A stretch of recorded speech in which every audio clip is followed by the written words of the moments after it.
आपकी आज की कहानी ध्यान का जादू। एक बार की बात है, एक छोटे से गांव में रोहन नाम का एक लड़का रहता था। उसे खेलना बहुत पसंद था, लेकिन जब पढ़ाई की बात आती तो वह कभी भी ध्यान नहीं लगा पाता था। वह हर चीज से विचलित हो जाता था। कभी वह बाहर के पक्षियों से, कभी घर की आवाजों से, या यहाँ तक कि आसपास भिनभिनाती मक्खियों से भी।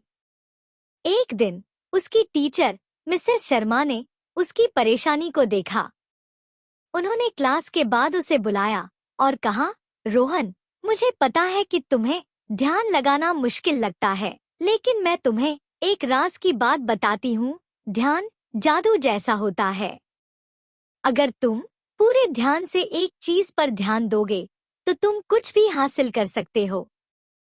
रोहन को यह सुनकर उत्सुकता हुई। उसने पूछा, मैम, ध्यान जादू कैसे हो सकता है? मिसेस शर्मा ने मुस्कुराते हुए उसे एक आसान सा काम दिया।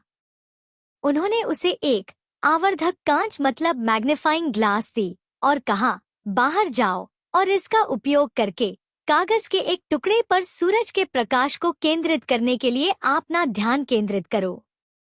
रोहन ने ऐसा ही किया। पहले तो कुछ नहीं हुआ, लेकिन जब कागज के टुकड़े पर उसने सूरज की रोशनी को एक बिंदु पर केंद्रित किया तो धीरे धीरे कागज जलने लगा। हैरान होकर रोहन दौड़कर अपनी टीचर के पास आया। उसने उत्साहित होकर कहा, यह सच में जादू है। मिसेस शर्मा ने सिर हिलाया और कहा, ठीक वैसे ही जब तुम अपने मन को किसी एक चीज जैसे पढ़ाई पर केंद्रित करते हो तो तुम अद्भुत परिणाम देखोगे।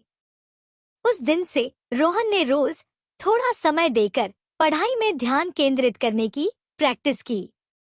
जल्द ही उसके नंबर बेहतर हो गए और उसने पाया कि वह ज्यादा खेल सकता है, क्योंकि वह जल्दी होमवर्क पूरा कर लेता था। ध्यान का जादू से रोहन की जिंदगी बदल चुका था।